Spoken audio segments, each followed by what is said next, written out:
आज का जो हमारा टॉपिक होगा वो ऑप्टिकल आइसोमेरिज्म होगा। आप सभी कोई पूरी जिम्मेदारी के साथ क्लास को अटेंड कीजिए और पूरा फोकस होना चाहिए। अगर हंसी मजाक और यही सब चीज़ों को करना है तो फिर बेवजह साइंस लेना है।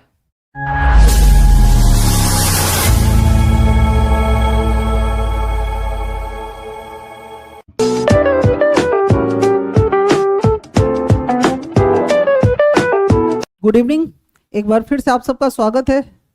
लास्ट क्लास में हम लोग कायरल कार्बन देखे थे। कायरल कार्बन क्या होता है? एक ऐसा कार्बन जिससे 4 डिफरेंट एटम या ग्रुप ऑफ एटम्स जुड़े होते हैं। अगर कोई कंपाउंड एक भी कायरल कार्बन रखता है तो वो ऑप्टिकल आइसोमेरिज्म बना सकता है। क्या है ऑप्टिकल आइसोमेरिज्म? चलिए स्टार्ट करते हैं। आज का हेडिंग लिखिए, optical isomerism.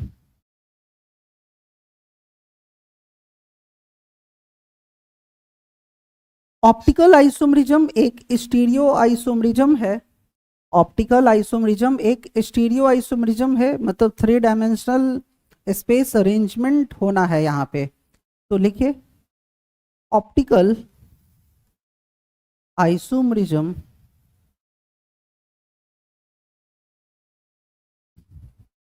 Is a stereo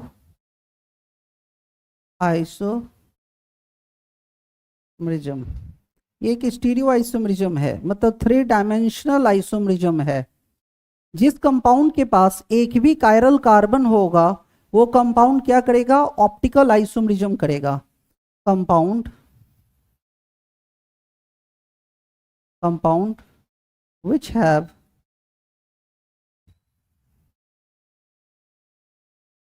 at least one chiral carbon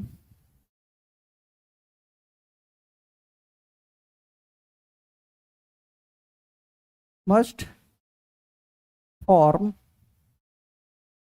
optical isomers। वो पक्का है कि ऑप्टिकल आइसोमर्स बनाएगा।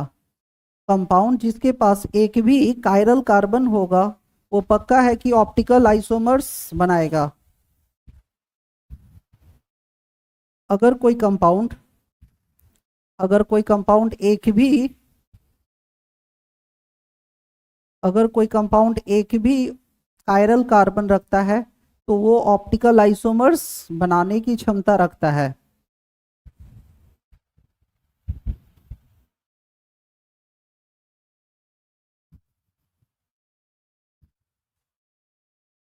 अगर कंपाउंड एक भी कायरल कार्बन रखता है तो वो ऑप्टिकल आइसोमर्स बनाएगा। कायरल कार्बन की पूरी कहानी आपको लास्ट क्लास में बता चुके हैं। एक ऐसा कार्बन जिससे 4 डिफरेंट लोग जुड़े हो। कायरल कार्बन किसको कहते हैं? एक ऐसा कार्बन जिससे 4 डिफरेंट एटम जुड़े हो, जैसे कोई ए बी डी तो ई, ठीक है ना, ये ई। तो ये कायरल कार्बन होगा। कायरल कार्बन को स्टार मार्क कर कर हम डिनोट करते हैं, सही है। अब अगला टॉपिक, अगर कोई कंपाउंड है और वो एक भी कायरल कार्बन रखता है तो इसका क्या मतलब है? सपोज कीजिए ये कोई कंपाउंड है, ठीक है ना, और ये जो कंपाउंड है अगर ये ऑप्टिकल आइसोमर्स होगा, ठीक है ना, तो कंपाउंड क्या करेगा? या तो वो हमको क्लॉकवाइज में शिफ्टेड होता हुआ दिखेगा, ठीक है ना। व्यूअर्स को वो कैसा दिखेगा?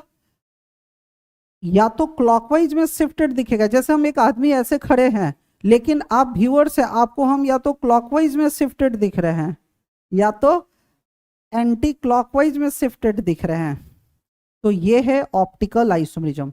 जैसे ये कंपाउंड अभी खड़ा है लेकिन अगर किसी को ये क्लॉकवाइज में शिफ्टेड दिख रहा है, या व्यूअर्स को 2 ही डिफेक्ट आता है, या तो वो क्लॉकवाइज में शिफ्टेड इमेज दिखेगा या तो एंटी क्लॉकवाइज में, ठीक है ना। तो अगर कोई कंपाउंड जब रोटेशन में नहीं होता है, जैसे ये कंपाउंड अभी रोटेशन में नहीं है, जहां पे था अपनी उसी सिचुएशन को फॉलो कर रहा है, तो जो ये कंपाउंड है, जो खड़ी लाइन है ये वाला, ठीक है ना। इस बीच वाले को बोलेंगे ऑप्टिकली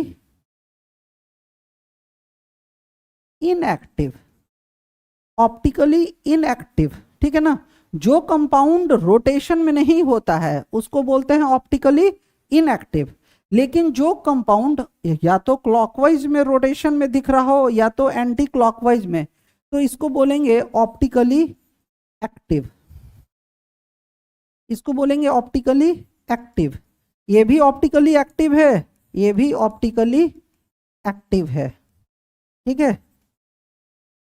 ऑप्टिकली एक्टिव कंपाउंड कहने का मतलब क्या होता है कि कंपाउंड को रोटेशन में होना चाहिए। क्योंकि ये कंपाउंड क्लॉकवाइज में है, क्लॉकवाइज रोटेशन कर रहा है, ये कंपाउंड क्लॉकवाइज रोटेशन में है, इसलिए ये ऑप्टिकली एक्टिव कंपाउंड है।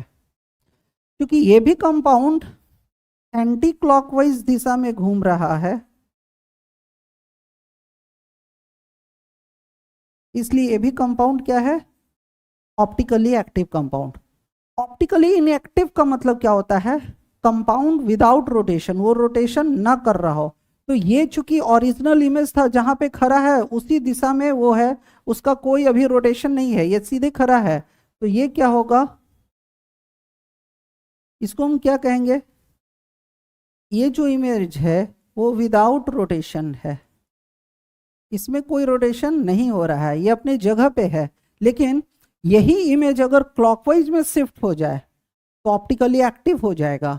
अभी जब तक वो सीधा खड़ा था तो ऑप्टिकली इनएक्टिव, और जब क्लॉकवाइज में शिफ्ट हो जाए या एंटी क्लॉकवाइज में शिफ्ट हो जाए तो हम क्या कहेंगे, ऑप्टिकली एक्टिव, ठीक है। जो क्लॉकवाइज में शिफ्टेड होता है उसको डी फॉर्म बोलते हैं, ठीक है ना। इसको क्या कहेंगे, डी फॉर्म। डी फॉर्म का मतलब होता है डेक्स्ट्रो रोटेटरी, क्लॉकवाइज रोटेशन। और जो एंटी क्लॉकवाइज में मूव कर रहा हो उसको क्या कहते हैं, एल फॉर्म, ठीक है। एल फॉर्म का मतलब लीवो रोटेटरी, डेक्स्ट्रो और लीवो। डेक्स्ट्रो मतलब क्लॉकवाइज, लीवो मतलब एंटी क्लॉकवाइज। आराम से आप इसको लिखिए। अब नेक्स्ट आप डिस्कशन देखिए। ऑप्टिकल आइसोमेरिज्म होने के लिए कुछ कंडीशंस हैं, लिखिए इधर। सपोज कीजिए यहाँ पे कोई मिरर लगा हुआ है, ये कोई मिरर है, ये एक मिरर है, सब कोई ध्यान से, ये कोई मिरर है, ठीक है। और हम कोई एक इमेज लेते हैं जैसे एल, ठीक है। एल एल एक ऑब्जेक्ट है, जब इसका मिरर इमेज बनेगा तो ये कैसा बनेगा, ऐसा, सही है। के कोई ऑब्जेक्ट है, के का मिरर इमेज कैसा बनेगा, ऐसा, सही है। लेकिन अगर कोई ऑब्जेक्ट ओ है तो इसका मिरर इमेज कैसा बनेगा, ऐसा, सही है। एक सपोज कीजिए ए है, ऑब्जेक्ट क्या है, ए, तो इसका मिरर इमेज कैसा बनेगा, ए, सही है। तो ऑप्टिकल आइसोमेरिज्म होने के लिए दो शर्तें हैं, या तो कंपाउंड के पास एक कायरल कार्बन हो, अगर कोई कंपाउंड एक भी कायरल कार्बन रखता है तो वो ऑप्टिकल आइसोमेरिज्म करेगा। मतलब उस कंपाउंड में या तो क्लॉकवाइज रोटेशन की क्षमता होती है या तो एंटी क्लॉकवाइज। कंफर्म है कि वो कंपाउंड या तो क्लॉकवाइज में घूम रहा होगा या तो एंटी क्लॉकवाइज में। दूसरा कंडीशन क्या है, इधर अगर कोई ऑब्जेक्ट है, तुम इधर आओ, अगर कोई ऑब्जेक्ट है और उसका मिरर इमेज लेते हैं, ठीक है ना। अगर कोई ऑब्जेक्ट है और उसका मिरर इमेज ले और वो उस पर सुपर इम्पोज ना कर रहा हो, अगर हम इसको इस पे उठाकर रख दे तो क्या ये इसको पूरी तरह से ढक लेगा। सुपर इम्पोज का मतलब होता है एक दूसरे पे पूरी तरह से ढक लेना। अगर हम कोई ऑब्जेक्ट है और उसका मिरर इमेज ले और वो एक दूसरे को पूरी तरह से ढक ले तो सुपर इम्पोजिबल इमेज। अगर एक दूसरे को पूरी तरह से न ढक पाए तो non superimposable mirror image कहते हैं। जैसे अगर ये ऑब्जेक्ट है और ये इसका मिरर इमेज है, क्या इसको इस पे रखेंगे तो पूरी तरह से ढक लेगा, नहीं, कुछ इस तरह का हो जाएगा, कुछ इस तरह का हो जाएगा। अगर इसको इसी पे रख दे तो कुछ इस तरह का हो जाएगा, है ना। अगर इसको इस पे रखने की कोशिश करें तो कुछ इस तरह का हो जाएगा, है ना।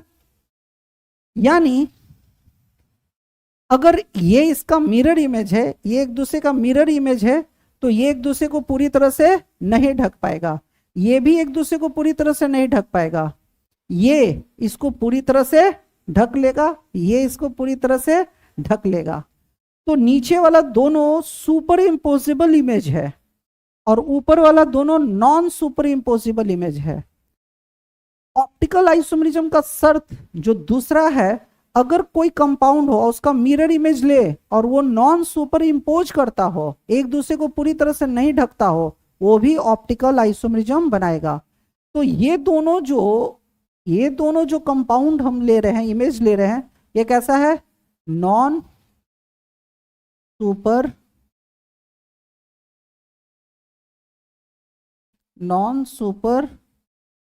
Imposable mirror image. जो non superimposable mirror image होता है वो ऑप्टिकली एक्टिव होता है, मतलब वो कंपाउंड हमेशा रोटेशन में होगा। ये कंपाउंड कैसे होंगे? Optically active. ठीक है, ये कंपाउंड कैसा होगा? Optically active. ऑप्टिकली एक्टिव का आज के बाद हमेशा मतलब ये कंपाउंड पक्का रोटेशन में होगा, सही है। लेकिन अगर हम किसी कंपाउंड का मिरर इमेज लें और वो कैसा हो? Super imposable mirror image,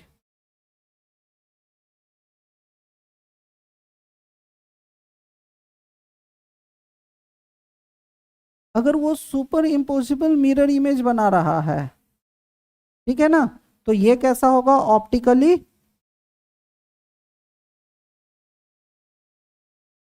inactive, सही है। तो कंपाउंड दो तरह से ऑप्टिकली एक्टिव हो सकता है, या तो उसके पास एक कायरल कार्बन हो, या तो उस कंपाउंड का मिरर इमेज बनाए और वो नॉन सुपर इम्पोजिबल हो, तो ऑप्टिकली एक्टिव। अगर हम किसी कंपाउंड का मिरर इमेज बनाए और वो सुपर इम्पोज कर जाए, मतलब एक दूसरे को पूरी तरह से ढक ले, तो वो कंपाउंड कैसा होगा? Optically inactive. मतलब ये रोटेशन नहीं कर रहा होगा और ये कंपाउंड रोटेशन में होगा, चाहे क्लॉकवाइज चाहे एंटी क्लॉकवाइज। लिखिए, आप सभी कोई पूरी जिम्मेदारी के साथ क्लास को अटेंड कीजिए और पूरा फोकस होना चाहिए। अगर हंसी मजाक और यही सब चीज़ों को करना है तो फिर बेवजह साइंस लेना है। क्लास से निकलते हैं, बाकी बहुत सारा टाइम है एंटरटेनमेंट के लिए।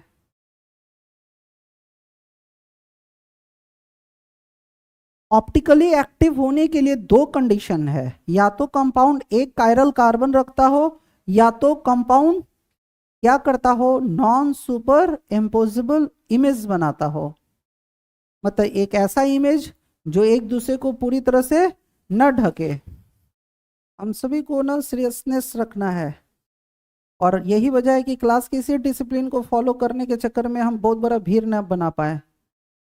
हम उसी को पढ़ाना पसंद करते हैं जो पढ़ना चाहता है। कंपाउंड ऑप्टिकली एक्टिव होने के लिए फिर से दो शर्तों को पूरा करना है, या तो उसके पास कायरल कार्बन हो, या तो वो नॉन सुपर इम्पोजिबल इमेज बनाता हो। ठीक है, कंडीशन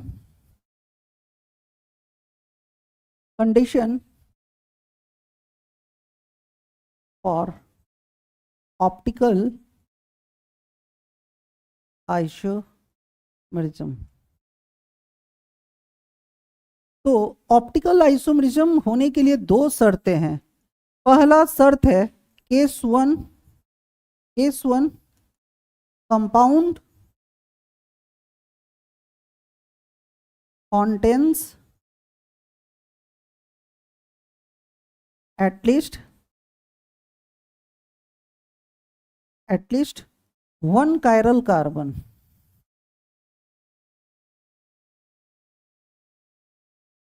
कंपाउंड के पास क्या होना चाहिए? कम से कम एक कायरल कार्बन। या केस 2 जो दूसरा शर्त है, कंपाउंड क्या करता हो, नॉन सुपर इम्पोजिबल इमेज बनाता हो। Compound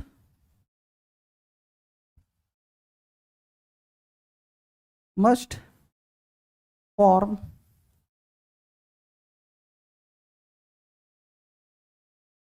compound must form non superimposable mirror image.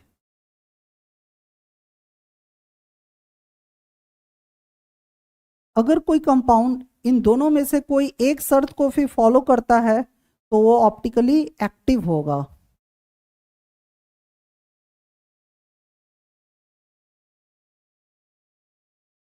इन दोनों में से कंपाउंड एक भी शर्त को फॉलो करता है तो वो ऑप्टिकली एक्टिव कहलाएगा।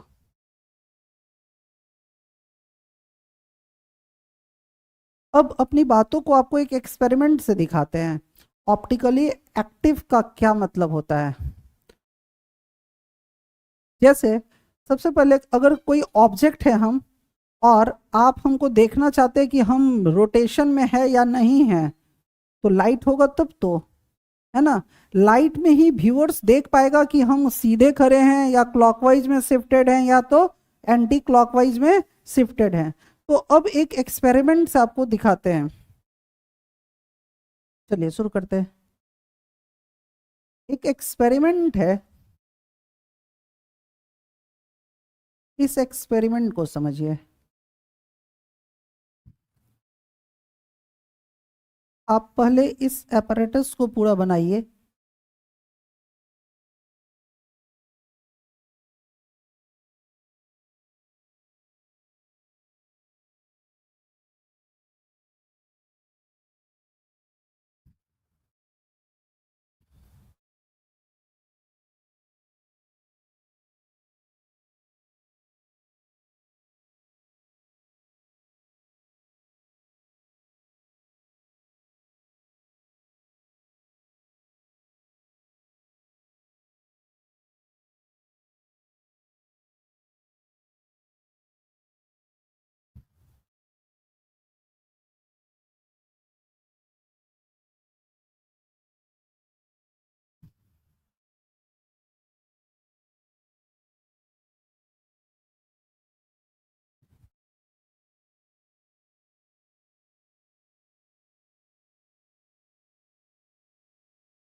हम्म, देखिए एक छोटा सा एक्सपेरिमेंट है।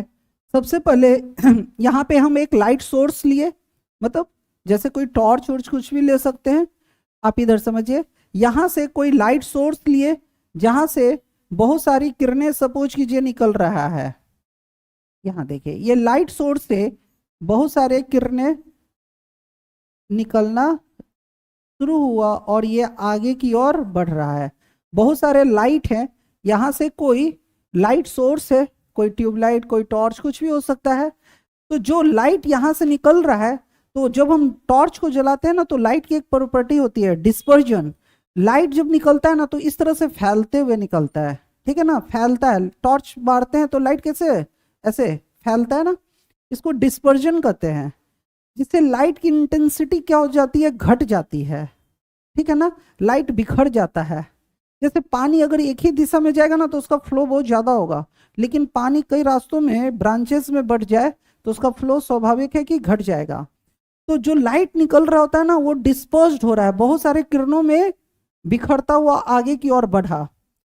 इसके बाद यहाँ पे हम एक लेड स्लिट सिस्टम लगा दिए। Lead slit system, lead slit system क्या होता है, जो बिखरे हुए किरणों को क्या करता है, पोलराइज्ड कर देता है। लेजर बीम देखें, जब किरणें निकलता है तो एक ही दिशा में चलता है, उसकी इंटेंसिटी बहुत ज्यादा होती है, उसको देख नहीं पाएंगे आप, ठीक है ना। नॉर्मल लाइट जो डिस्पर्स्ड लाइट है उसमें हम विजिबल होते हैं, लेकिन जो पोलराइज्ड लाइट होता है ना वो एक ही दिशा में चलता है, इसलिए उसकी इंटेंसिटी बहुत बढ़ जाती है। तो अभी पहले जो किरणें निकल रही थी ना डिस्पर्स्ड नेचर का था, वो फैलते हुए कई किरणों में आ रहा था। हम क्या किए, उसके रास्ते में एक लेड स्लिट सिस्टम लगा दिए, जिससे ये लाइट क्या हो गया, यूनिडायरेक्शनल हो गया, मतलब एक ही दिशा में एक ही किरण जा रहा है। पहले जो यहां से निकला है असंख्य किरणें निकल रही थी, जो अलग वेलोसिटी से अलग अलग दिशा में आगे बढ़ रहा था, ठीक है ना। अब हम सभी किरणों को क्या कर दिए, पोलराइज्ड, एक कॉन्सेंट्रेट। अब ये हाई इंटेंसिटी रेज है जो यूनिडायरेक्शनल है, एक ही दिशा में आगे की ओर बढ़ रहा है। ये जो लाइट है एक ऑर्गेनिक कंपाउंड पे पड़ता है। सबसे पहले हम एक टॉर्च था, बहुत बिखरी हुई लाइट को क्या किया, लेड स्लिट सिस्टम से सीधा कर दिए, एक हाई इंटेंसिटी रेज गया। यहां पे कोई ऑर्गेनिक कंपाउंड है, सपोज हम भी एक ऑर्गेनिक कंपाउंड है, हमको कोई लाइट मारा और हम उसके रास्ते में हैं, ठीक है ना। तो मेरे से पास कर कर जो लाइट निकल रहा है, सपोज कीजिए इस ऑर्गेनिक से जो लाइट पास कर कर निकल रहा है, अब वो तीन सिचुएशन में हमको ऑब्जर्व होगा, ठीक है ना। ये जो लाइट यहां से निकला, इसकी तीन कंडीशन हो सकते हैं। इधर देखिए सब कोई ध्यान से, जो यहां से लाइट निकला ये तीन केसेस में हमको ऑब्जर्व हो सकता है, ठीक है ना, इस तरह से। क्योंकि ये जो लाइट आ रहा था, जो किरणें आ रही थी वो यूनिडायरेक्शनल था, ठीक है ना, एक दिशा में आ रहा था। जब मेरे से पास किया तो ये सीधे किरणें हमको ऑब्जर्व हो रहा है। ये बता रहा है कि जब ऑब्जेक्ट से ये पास किया ना तो वो डिफ्लेक्ट नहीं हुआ है, रोटेशन में नहीं हुआ है, जिस सीधा से जा रहा था उसी यूनिडायरेक्शनल में ऑब्जेक्ट से पास करने के बाद व्यूअर्स को ऑब्जर्व हो रहा है, ठीक है। हो सकता है कि जो ये किरणें यहां से निकली, निकलने के बाद ऑर्गेनिक कंपाउंड से निकलने के बाद वो इस तरह से शिफ्ट हो जाए, हमको इस तरह से शिफ्ट होता हुआ दिख रहा हो, ठीक है ना। या तीसरा सिचुएशन, जब लाइट इस ऑब्जेक्ट से पास किया, इस ऑर्गेनिक कंपाउंड से, तो लाइट क्या कर रहा हो, हमको इस दिशा में शिफ्टेड दिख रहा हो। यानी तीन सिचुएशन है। अगर किसी ऑर्गेनिक कंपाउंड से कोई प्लेन पोलराइज्ड लाइट पास करता हो और उसका जो इमेज बनता हो, ठीक है ना, अगर उसका जो इमेज बनता हो वो यूनिडायरेक्शनल हो, एक ही दिशा में रह जाए, ठीक है ना, यानी रोटेशन न कर रहा हो, तो ये कंपाउंड जो होगा कंफर्म होता है कि एक ऑप्टिकली इनएक्टिव कंपाउंड है। अगर कोई प्लेन पोलराइज्ड लाइट किसी ऑर्गेनिक कंपाउंड से पास करता हो और वो एक ही दिशा में खड़ी रह जाए, तो इसका मतलब क्या होता है कि ये जो कंपाउंड है, ये जो कंपाउंड हम है, ये कैसा होगा, एक ऑप्टिकली इनएक्टिव, ठीक है। ये कंपाउंड कैसा होगा, इनएक्टिव, मतलब ये कंपाउंड ऑप्टिकली आइसोमर्स नहीं बना सकता है। लेकिन अगर किसी ऑर्गेनिक कंपाउंड से हम लाइट पास कराए और वो क्लॉकवाइज में शिफ्ट हो जाए, ये देखो क्लॉकवाइज में शिफ्ट बोलेंगे ना, इस डायरेक्शन में नहीं शिफ्ट हुआ है, तो ये कैसा होता है, क्लॉकवाइज। और इसमें ये किरणें किस दिशा में शिफ्ट हो चुकी है, एंटी क्लॉकवाइज में। तो अगर कोई plane polarise light organic compound से पास करता हो, या तो वो क्लॉकवाइज में शिफ्ट हो जाए या तो एंटी क्लॉकवाइज में शिफ्ट हो जाए, तो इसका मतलब क्या होता है कि ये दोनों कंपाउंड कैसा होगा, ऑप्टिकली एक्टिव, ठीक है ना। ये क्या है, क्लॉकवाइज, क्लॉकवाइज रोटेशन, और ये क्या है, एंटी क्लॉकवाइज रोटेशन। उम्मीद है सबको समझ में आया होगा। अगर कोई लाइट, कोई सिंपल लाइट, ऑर्डिनरी लाइट का इस्तेमाल कर कर हम उसको लेड स्लिट सिस्टम से क्या कर दे, पोलराइज्ड कर दे, और किसी प्लेन पोलराइज्ड लाइट को किसी ऑर्गेनिक सब्सटेंस से हम पास करें, और वो लाइट क्या करे, किसी तरह का डिफ्लेक्शन न करता हो, इसका मतलब वो जो कंपाउंड है ना वो ऑप्टिकली इनएक्टिव होगा। ये एक्सपेरिमेंट से हम पता कर रहे हैं। और अगर एक्सपेरिमेंट के दौरान जो लाइट ऑर्गेनिक कंपाउंड से पास करे और या तो क्लॉकवाइज में शिफ्ट कर जाए या तो एंटी क्लॉकवाइज में शिफ्ट कर जाए, तो इसका मतलब वो कंपाउंड ऑप्टिकली एक्टिव होगा।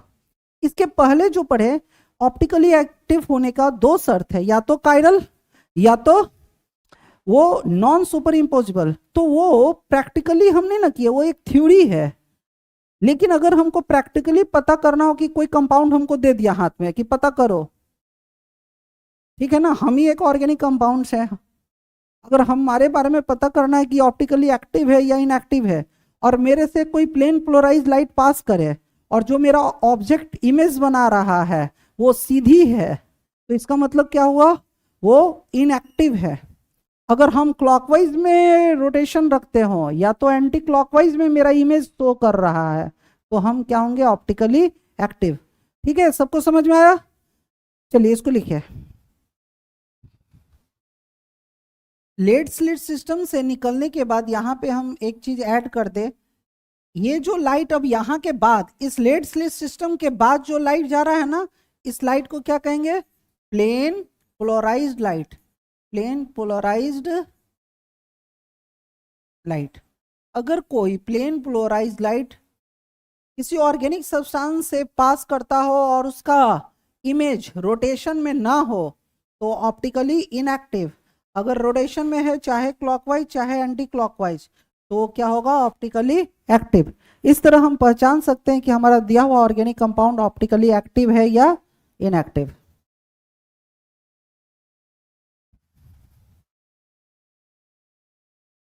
इस तरह आपको तीन बातें बता चुके। ऑप्टिकली एक्टिव होने का पहला शर्त क्या है, कंपाउंड कायरल कार्बन रखता हो, जिसपे लास्ट क्लास हम लोग किए। कायरल कार्बन पे एक ऐसा कार्बन जो 4 डिफरेंट एटम या ग्रुप ऑफ एटम रखता हो। दूसरा condition, non super imposable image बनाता हो। और तीसरा, अगर हम एक्सपेरिमेंट की बात करते हैं तो अगर कोई प्लेन पोलराइज लाइट किसी ऑर्गेनिक सब्सटेंस से पास करे और वो रोटेशन न करता हो उसका प्रतिबिंब, तो वो ऑप्टिकली इनएक्टिव है, और अगर रोटेशन में है तो ऑप्टिकली एक्टिव है। नेक्स्ट आप हेडिंग लिखिए, इनैंशियोमर्स क्या होता है। इनैंशियोमर्स बहुत इंपॉर्टेंट टॉपिक। इनैंशियोमर्स क्या होता है, इनैंशियोमर्स क्या होता है।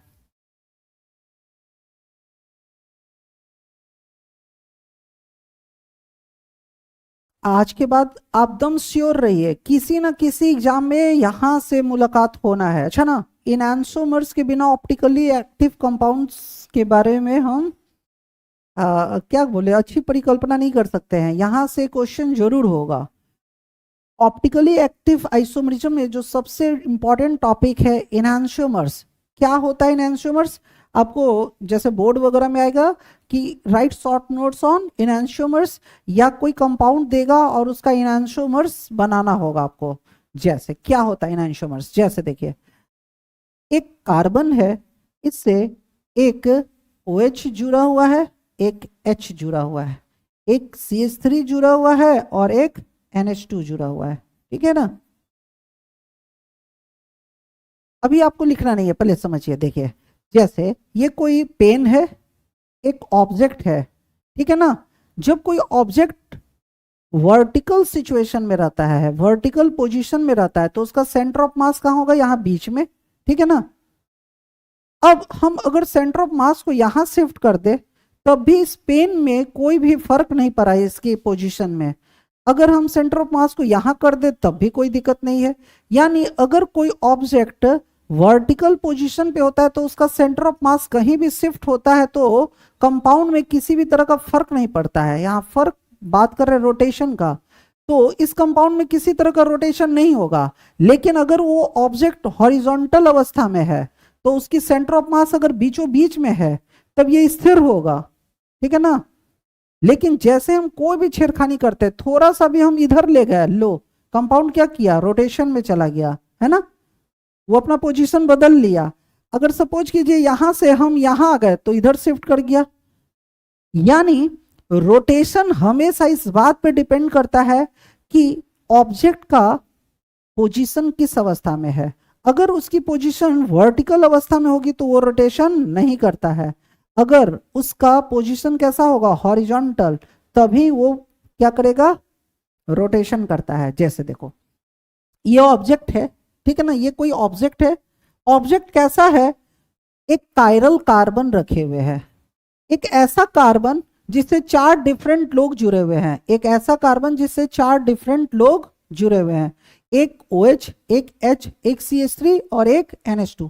तो ये कंफर्म है कि कंपाउंड रोटेशन में होगा, ठीक है ना, ये कंपाउंड कंफर्म है कि क्या होगा, रोटेशन में होगा। हम कैसे साबित करें? तो एक यहाँ पे मिरर लगाएंगे, यहाँ पे एक मिरर लगाएंगे, ठीक है। अब आपको करना क्या है, ये देखो वर्टिकल पोजीशन पे है, ये तीनों क्या है, वर्टिकल पोजीशन पे, तो इसके साथ कोई भी छेड़खानी नहीं करेंगे, जो जैसे था वैसे रह जाएगा, सही है। लेकिन जो हॉरिजॉन्टल अवस्था में है, ठीक है ना, देखो अगर हम कोई मिरर के सामने इस तरफ खड़े हैं ना, तो उसका इमेज कैसे बनेगा, इस दिशा में, ठीक है ना। ये वाला बॉडी सेम टू सेम है, लेकिन ये हाथ अपना पोजीशन बदलेगा, क्योंकि ये वर्टिकल था और ये हॉरिजॉन्टल, तो इसका इमेज जब बनाएंगे तो कैसे दिखेगा हमको, ऐसे, सही है। तो हमेशा ऐसा इसलिए होता है क्योंकि सेंटर ऑफ मास है ना, हमेशा इक्विलिब्रियम में रहता है, एक ही पोजीशन में इक्विलिब्रियम कहते हैं, मतलब वो रोटेशन नहीं करेगा जब वर्टिकल में रहता है। जैसे हॉरिजॉन्टल में जाता है तो इक्विलिब्रियम केवल बीचों बीच होता है, इधर उधर गया ना तो उसके इक्विलिब्रियम समाप्त हो जाता है, वो रोटेशन में चला जाता है। तो अब क्या करना है कि वर्टिकल वाला को अपने जगह पे, हॉरिजॉन्टल वाले जो दाएं है उसको बाएं, बाएं वाले को दाएं। तो अब यहां से CH3 इधर ले आएंगे और NH2 किधर चला जाएगा, इधर। सबको समझ में आया? अब आप बताइए कि अगर इस कंपाउंड को इस पे ले जाकर रख दें तो क्या इसको पूरी तरह से ढक लेगा? यहां पे CH3 है तो यहां पे NH2 है, ये वाला तो ढक लेगा, लेकिन यहां पे चेंज हो गया ना, यहाँ पे NH2 है तो मेरा यहाँ पे क्या है, CH2, और यहाँ पे NH2 है तो यहाँ पे CH3। इसको उठाकर इस पे ले जाएंगे, रखेंगे, तो क्या ये पूरी तरह से ढक लेगा? नहीं। यानी ये कैसा इमेज है, नॉन सुपर इम्पोसिबल इमेज है। ये कैसा है, नॉन सुपर इम्पोसिबल, ये एक नॉन सुपर इम्पोसिबल इमेज है। जो नॉन सुपर इम्पोसिबल इमेज होता है इसको क्या कहते हैं, ऑप्टिकली एक्टिव।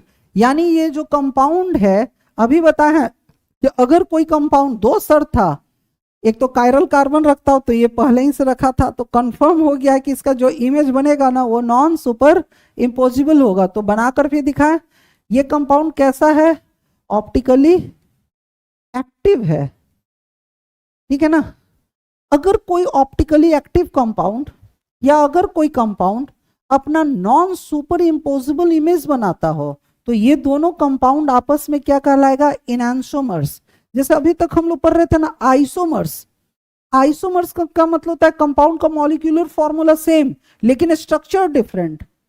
इनैंसोमर्स किसको कहते हैं, अगर कंपाउंड का मॉलिक्यूलर फॉर्मूला सेम, देखो दोनों कंपाउंड का मॉलिक्यूलर फॉर्मूला सेम है, अंतर क्या है, स्पेस अरेंजमेंट का, जो दाएं था वो बाएं चला गया, जो बाएं था वो दाएं चला आया। समझ में आ रहा है? तो ऑप्टिकल आइसोमरिज्म में क्या होता है, स्पेस अरेंजमेंट का चेंजेस आता है, ठीक है ना। तो सबसे पहले आप समझ चुके होंगे कि ये कोई कंपाउंड था, अगर इसका मिरर इमेज ले और वो एक दूसरे को पूरी तरह से नहीं ढक पा रहा है तो ये क्या होगा, इनैंसोमर्स। इन दोनों को क्या कहेंगे, इनैंसोमर्स।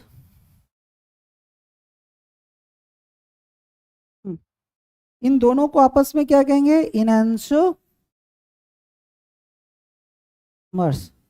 चलिए इसको लिखिए, if a compound shows non super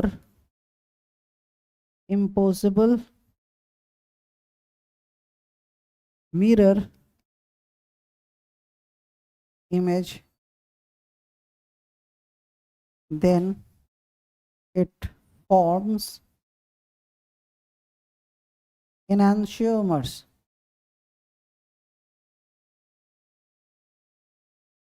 अगर कोई कंपाउंड अपना नॉन सुपर इम्पोसिबल इमेज बनाता हो तो वो आपस में एक दूसरे का क्या कहलाएगा, एनांसोमर्स। अगर कोई कंपाउंड अपना नॉन सुपर इम्पोजिबल इमेज बनाता हो तो वो इनैंशियोमर्स कहलाएगा।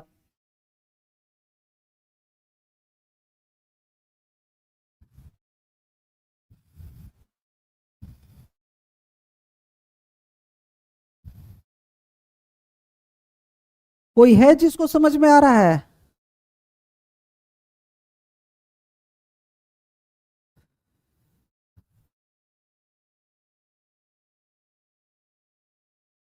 क्या उम्मीद करें, 90% को नहीं समझ में आ रहा है।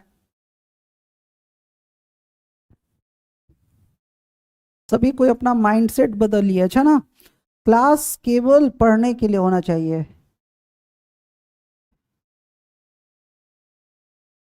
पूरी तरह से फोकस्ड रहिए। आप इसके बाद जाइए, आराम से जो करना है आप करिए। मार्केट है, बहुत सारा एंटरटेनमेंट पहले ही से है। तो गार्जियन सबको यही तो सोचकर बच्चों पे मेहनत कर रहा है कि कम से कम कोचिंग में जाए, वहां पे तो अच्छे से पढ़े। आपका पूरा फोकस्ड होना चाहिए एनहांसोमर्स पढ़ने पे, ऑप्टिकल आइसोमरिज्म के सारे कंडीशंस। अगर अगले दिन हम सवाल करते हैं तो आप बेधड़क बोलना शुरू कीजिए। होता क्या है, अगले दिन पूछो आ ऊ कर कर, मेरा ऐसे हो गया वैसे हो गया, बाकी सब चीज याद है। हो क्या रहा है कि आप हमको देखना हमको सुनना पसंद नहीं कर रहे हैं। मेरे जगह अगर उर्फी जावेद आ जाए तो सब कोई को पसंद होगा। पूरा ध्यान एक टक से देखेगा सब, है ना। क्योंकि आपको उसमें ना, फिर से जो बोलना चाहते हैं वो उसमें कुछ एम्बिश, आपका एंटरटेनमेंट दिख रहा है। और भी बहुत कुछ दिख रहा होगा जो आप समझते ही हैं। पढ़ाई में ये क्यों नहीं आ रहा है?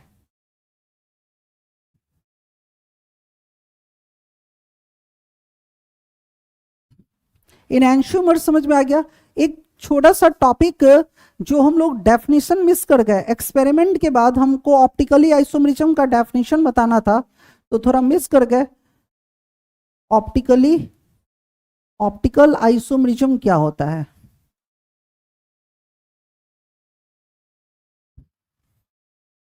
ऑप्टिकल आइसोमरिज्म का क्या मतलब होता है, ध्यान से सुनिए। अगर कोई प्लेन पोलराइज्ड लाइट किसी ऑर्गेनिक कंपाउंड से पास करे, ठीक है ना, और वो कंपाउंड कहाँ चला जाए, रोटेशन में। अगर वो कंपाउंड का जो इमेज बनता हो या तो क्लॉकवाइज में रोटेशन में या तो एंटी क्लॉकवाइज रोटेशन में, तो वो कंपाउंड क्या होगा, ऑप्टिकली एक्टिव या ऑप्टिकल आइसोमर्स कहलाएगा। If a plane polarised light passes through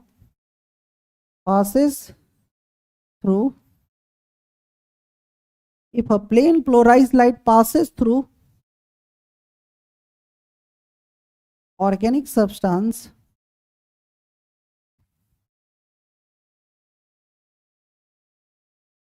and its image either shifted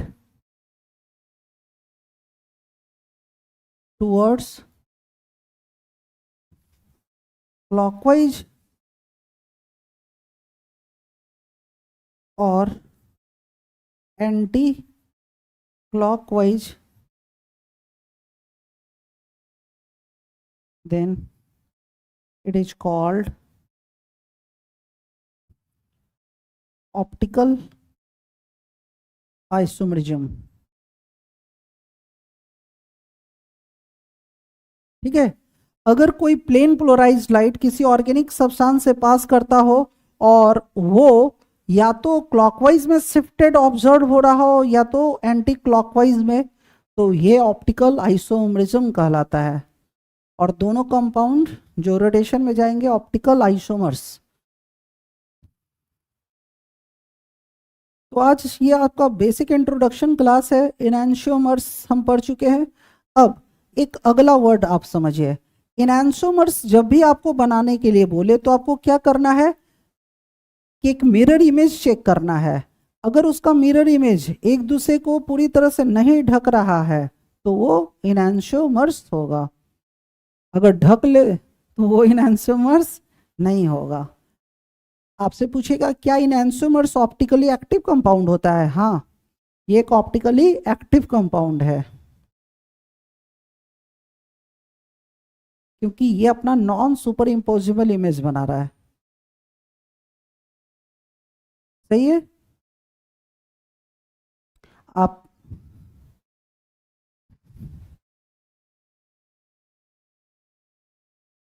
हम्म, आप इसका बना कर दिखाइए, इसका इनैंशियोमर्स बनाएगा? देखो तो ये चेक करो, ये कंपाउंड क्या इनैंशियोमर्स बनाएगा?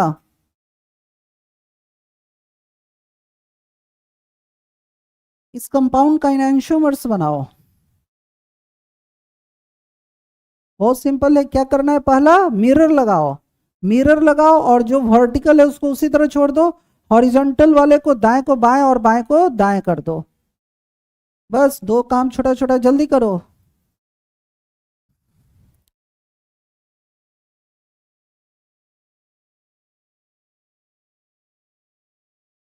जल्दी, क्या करना है? एक यहाँ पे मिरर लगा दीजिए, ये क्या हो गया? मिरर। ये मिरर लगा दिया। अब क्या करना है कि जो हॉरिजॉन्टल में है उसके साथ कोई भी, सॉरी, जो वर्टिकल में उसके साथ कोई भी छेड़खानी नहीं करेंगे, और जो हॉरिजॉन्टल में है दाएं को बाएं और बाएं को दाएं। बस हो गया। ये दोनों अब आपस में क्या कहलाएगा? इनैंशियोमर्स। उम्मीद है सबको बहुत अच्छे से समझ में आ गया होगा। तो आज के बाद कभी भी आपको कोई इनैंशियोमर्स बोले बनाओ तो आपको एक कंपाउंड देगा, आप बस उसका इमेज बना दीजिए। अगर एक दूसरे को पूरी तरह से नहीं ढक रहा हो तो वो इनैंशियोमर्स है, अच्छा ना? अगर ऐसा ढक लिया तो कहना कि वो नॉन इनैंशियोमर्स होगा। नहीं ढका तो इनैंशियोमर्स, इसको इस पे रखेंगे तो एक दूसरे को पूरी तरह से नहीं ढक रहा है, इसलिए ये इनैंशियोमर्स है। अगर जिस दिन ढक लिया तो कहना क्या है? नॉन इनैंशियोमर्स। ठीक है। अगला, मेसो कंपाउंड क्या होता है?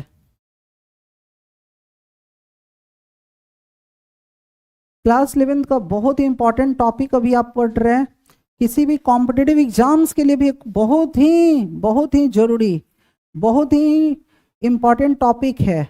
इनैंशियोमर्स से मुलाकात होना ही है, मेजो से भी मुलाकात होना है आपका, कहीं ना कहीं ये फंसेगा, अच्छा ना? या तो इनैंशियोमर्स या तो मेजो। मेजो क्या होता है? अगर आपको कोई बोले कि मेजो कंपाउंड क्या है तो आप सभी को इधर ध्यान से, जो एग्जाम्पल दे रहे हैं ना ये बहुत इंपॉर्टेंट है। ये देखिए, COOH, फिर CHOH, ठीक है?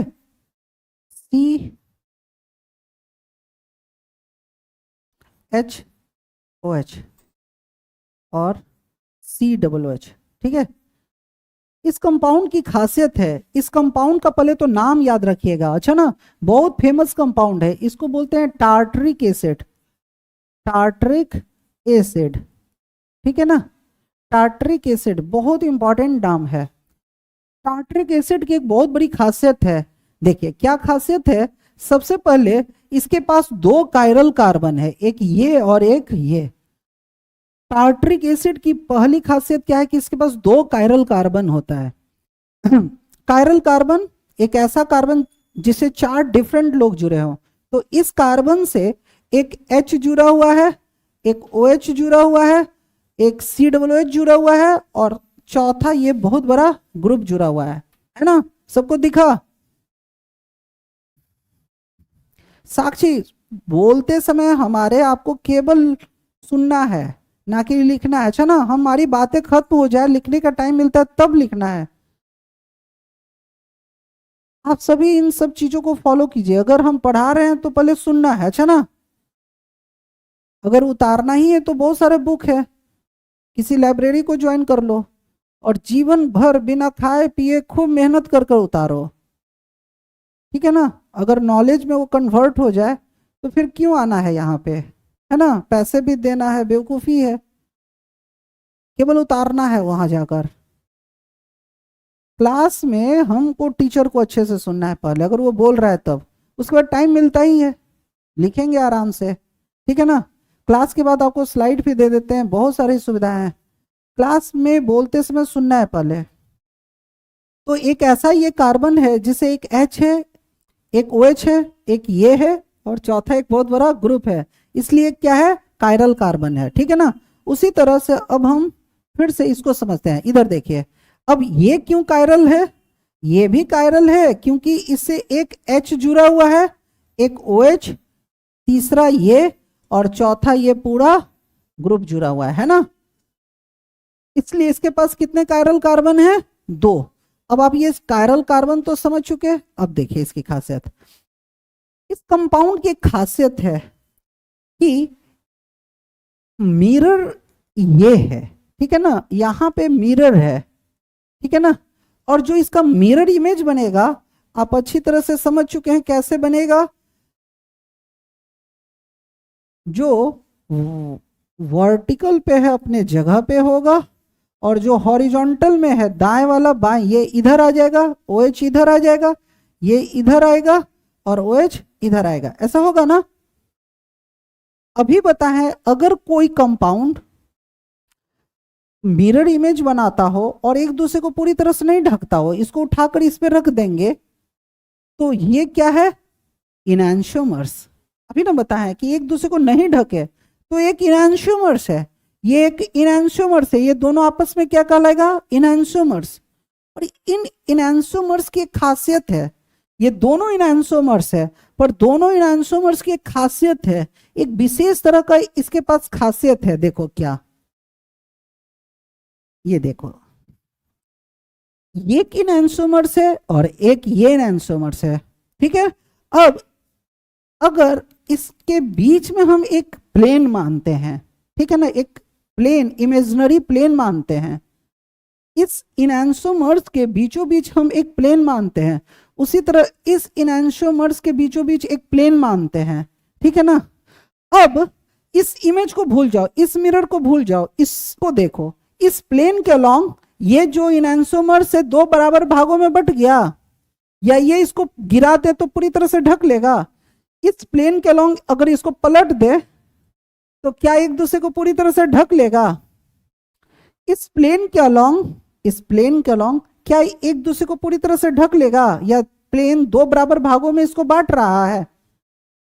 अगर कोई इनैंशियोमर्स, ऐसा इनैंशियोमर्स जो खुद में ही एक प्लेन ऑफ सिमेट्री रखता हो, इसको क्या बोलेंगे, plane of symmetry.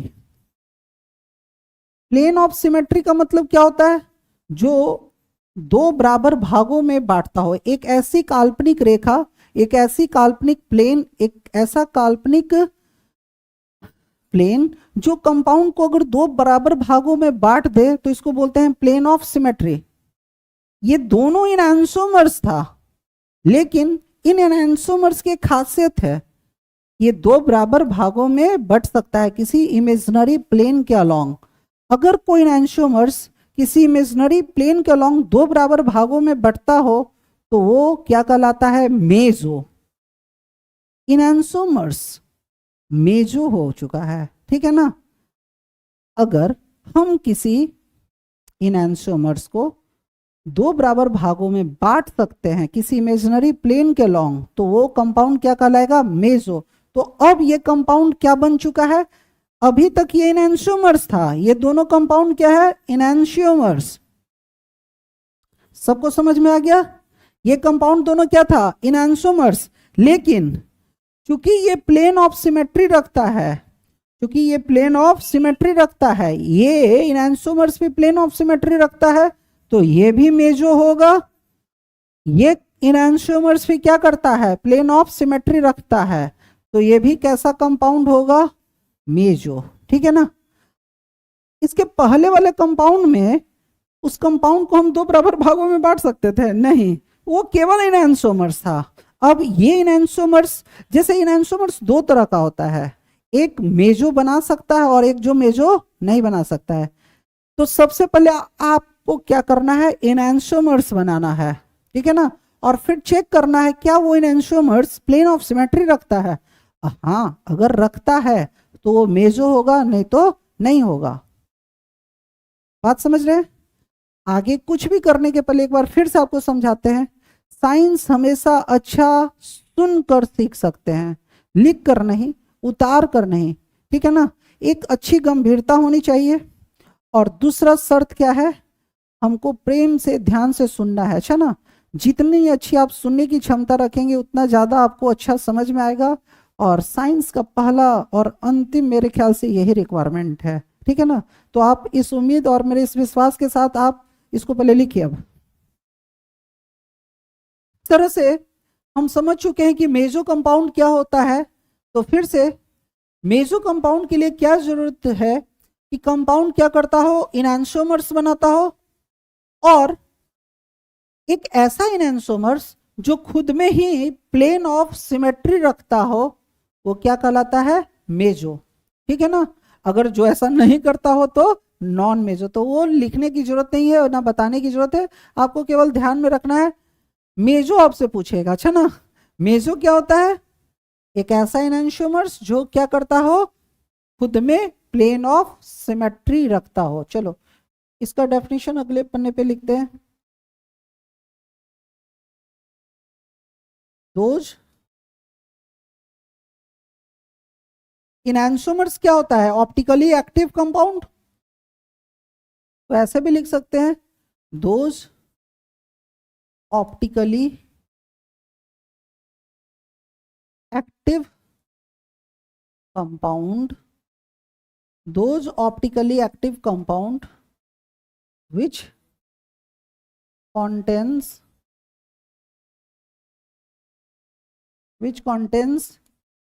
plane of symmetry itself is called meso compound.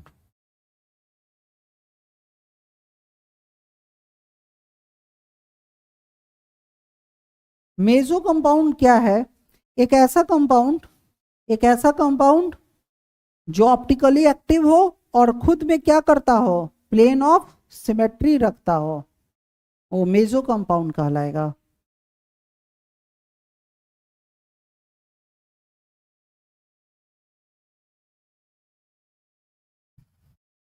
तो उम्मीद है आप सबको यहाँ तक का टॉपिक बिल्कुल अच्छे से समझ में आया होगा।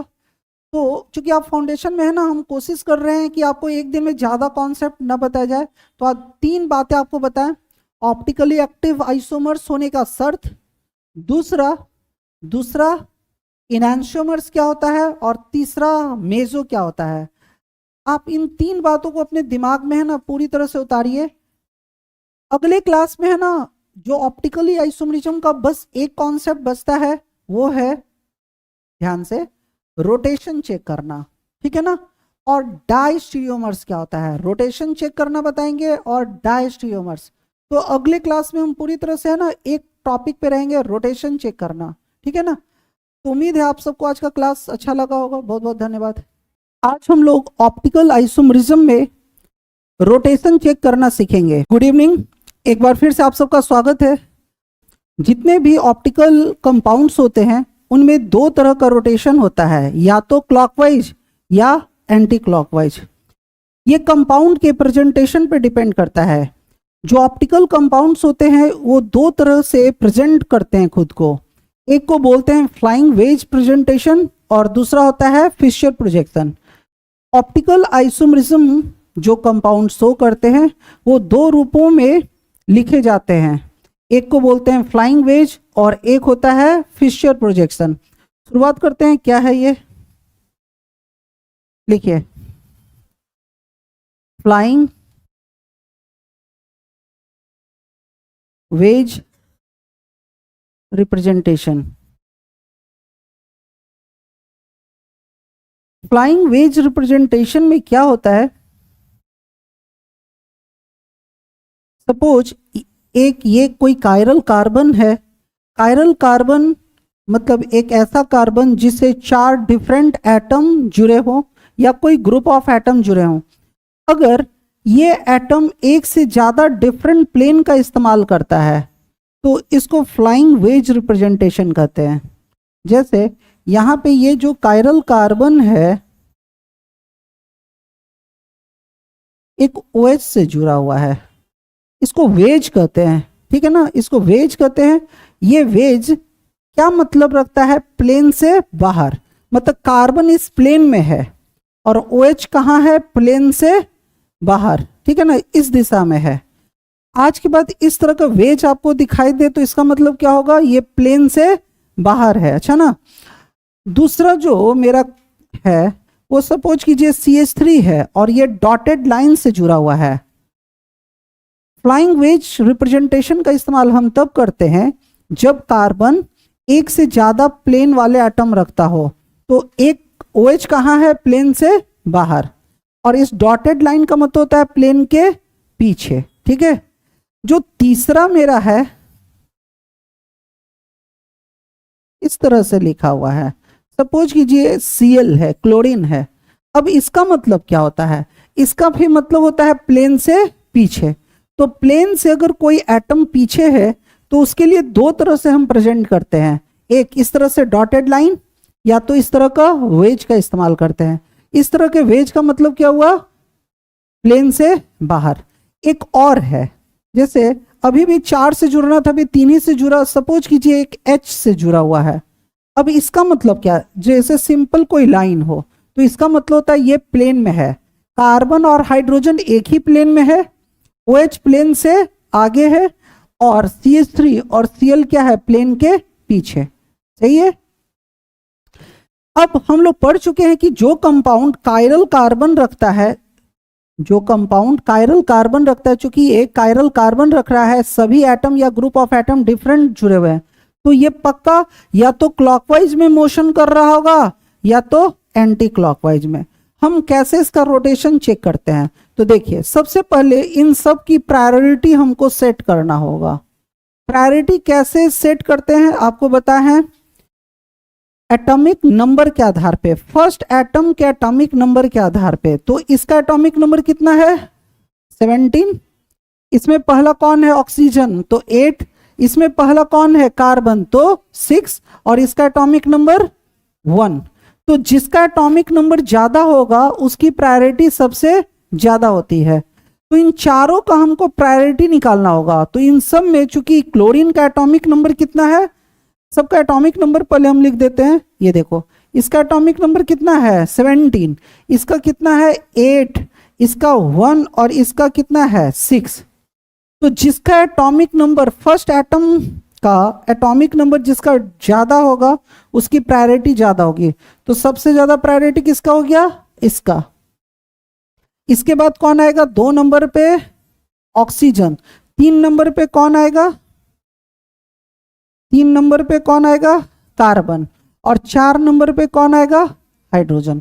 इस तरह से जब कोई कंपाउंड फ्लाइंग वेज रिप्रेजेंटेशन में हो तो आपको कुछ नहीं करना है, सभी की प्रायोरिटी सेट करना है। सबसे ज्यादा प्रायोरिटी वो होगा जिसका एटॉमिक नंबर ज्यादा होगा। तो आपको हम प्रायोरिटी निकालना सिखा है, एक क्लास पहले, इसके पिछले के पिछले क्लास का वीडियो भी है उस पर।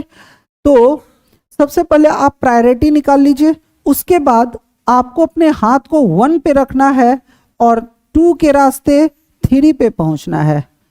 अब आपके हाथ को कहाँ रखना है, 1 पे, 2 के रास्ते कहाँ जाना है, 3 पे। अगर ये क्लॉकवाइज होगा, अगर ये क्लॉकवाइज रोटेशन में होगा, ठीक है ना, तो इसको बोलेंगे डी फॉर्म। सही है। अगर हम 1 के रास्ते 2 होते हुए 3 पे जाएं और हमारा जो डायरेक्शन एंटी क्लॉकवाइज आता है,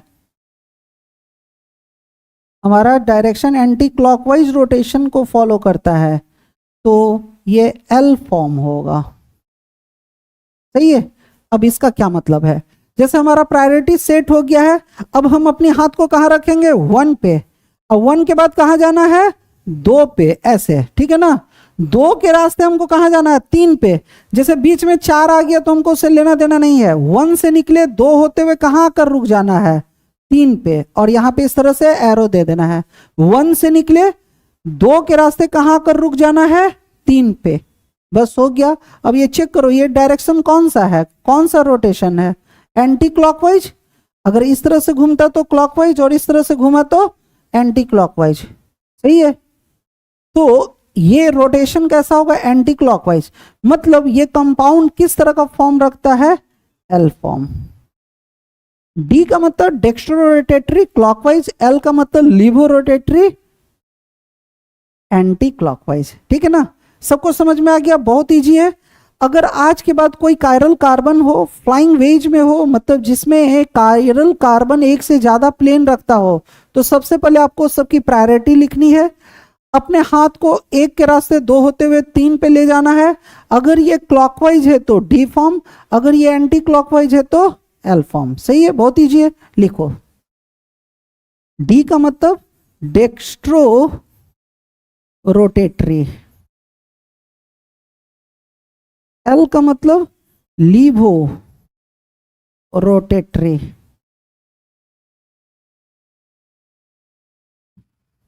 लिखिए। नेक्स्ट, चलिए अगला आप क्वेश्चन कीजिए। जैसे अभी आपको पहचानना हो, 1 2 आप खुद से कर कर दिखाइए।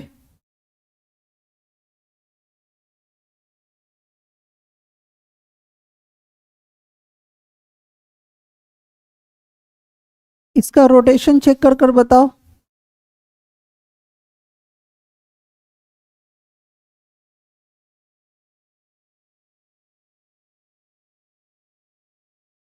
बी आर है,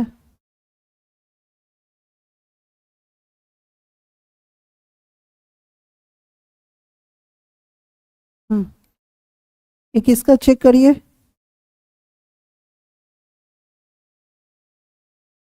एक और चेक कर कर दिखाइए।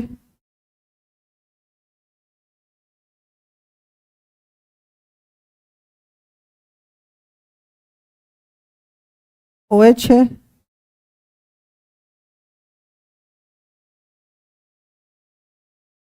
CH3 है, CN है, और आयोडीन है। इन दोनों का चेक कर कर बताओ। इन दोनों का चेक करिए। किसी का हुआ? सबसे पहला काम क्या है, प्रायोरिटी सेट करना। सबसे पहले सबका प्रायोरिटी निकालो। इसमें सबसे पहला कौन है, कार्बन, तो इसमें भी पहला कार्बन।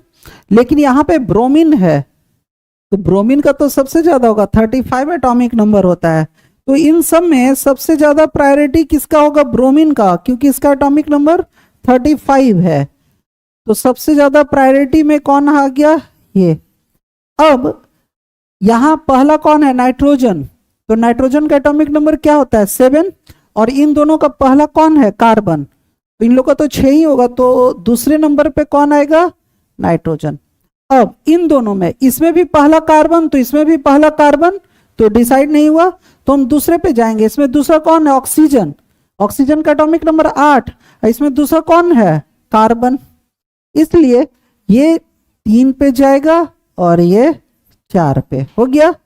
अब दूसरा काम क्या करना है, अपने हाथ को 1 पे रखना है, 2 के रास्ते 3 पे जाना है। 1 मेरा कहाँ है, यहाँ, 1 के रास्ते 2 होते हुए कहाँ चले गए, 3 पे। ये रोटेशन कौन सी डायरेक्शन में है, बताओ, क्लॉकवाइज। तो ये कौन सा फॉर्म होगा, डी फॉर्म। उसी तरह इसको चेक कीजिए। आयोडीन सबसे ज्यादा एटॉमिक नंबर रखता है 53, ठीक है ना। तो आयोडीन की एटॉमिक नंबर सबसे ज्यादा है, तो 1 पे ये आएगा। दूसरा, इसमें ऑक्सीजन है तो 8, तो 2 नंबर पे ये। इसमें भी कार्बन, इसमें भी कार्बन, पहला पहला दोनों में कार्बन है, तो डिसाइड नहीं हुआ। इसमें दूसरा कौन है, नाइट्रोजन, और इसमें दूसरा कौन है, हाइड्रोजन, तो 3 ये होगा और 4 ये होगा। सही है। अब 1 के रास्ते 2 होते हुए 3 पे, 1 के रास्ते 2 होते हुए 3 पे, ये कौन सा डायरेक्शन है, क्लॉकवाइज, तो ये कौन सा फॉर्म होगा? D form. सबको समझ में आ गया होगा?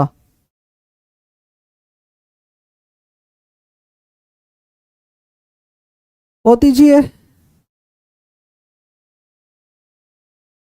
इस देवदास को उठाओ। हाँ, अगले दिन फिर बोलेगा तुम्हारे पीछे। हाँ सर, आपको समझ में आ रहा है? अच्छा सर, खड़े होकर बताइए, रिकॉर्ड करना है इसके बातों को। अगले दिन जब पूछेंगे तो सीधे कहेगा कि हमको तो कुछ समझ ही में नहीं आया। खड़े हो जाओ मेरे मुन्ना। हाँ, समझ में आ रहा है? पक्का सुन रहे हैं ना तुम लोग? अगले दिन ना बोला ना कि नहीं समझ में आया तो उठा कर पटक देंगे। अगले दिन पूछो तो सीधे ना। जो समझना है अभी समझो, नहीं समझ में आता है अभी बोलो। नेक्स्ट क्वेश्चन करो।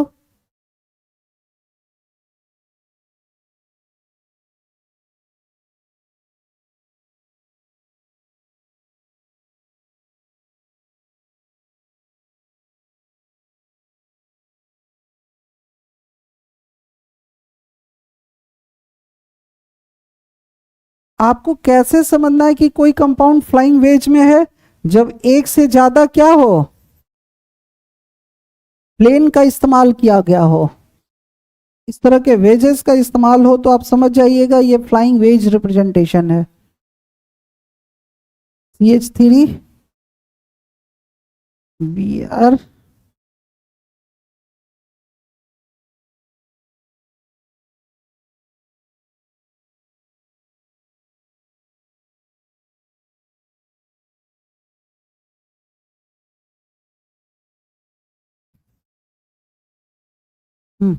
चलो इन दोनों का बनाओ, इन दोनों का रोटेशन चेक करो। हो गया होगा? बहुत ईजी है। चलो कौन बताएगा? कौन बताएगा? सबसे पहले हाँ बोलो, प्रायोरिटी बताओ। सबसे ज्यादा इन सब में किसकी प्रायोरिटी है? ऑक्सीजन की। ओ, क्योंकि पहला ओ है तो इसका 8 एटॉमिक नंबर होगा, तो फर्स्ट नंबर पे ये। अब इन दोनों में ये भी कार्बन है और इसमें भी पहला कार्बन है। इसमें कार्बन के बाद हाइड्रोजन है, लेकिन इसमें दूसरा फिर कार्बन ही है, तो इसकी प्रायोरिटी ज्यादा होगी 2 नंबर पे, ये 3 नंबर पे और ये 4 नंबर पे। बहुत ईजी है। अब अपने हाथ को 1 पे रखना है, 1 के बाद किधर जाना है? 2, 2 के रास्ते आपको 3 पे पहुंचना है। ये कौन सा डायरेक्शन है? क्लॉकवाइज। तो ये कैसा फॉर्म होगा? D form. बहुत अच्छा। अब उसी तरह दूसरा कौन बताएगा? डी फॉर्म होगा, पर कैसे होगा? पहले प्रायोरिटी बताओ। सबसे पहले ब्रोमीन 35, तो इसकी प्रायोरिटी 1 पे। इसमें भी पहला कार्बन, इसमें भी पहला कार्बन, तो डिसाइड नहीं हुआ। इसमें केवल हाइड्रोजन है, इसमें आगे ऑक्सीजन भी है, तो इसकी प्रायोरिटी ज्यादा होगी 2, 3 और ये 4।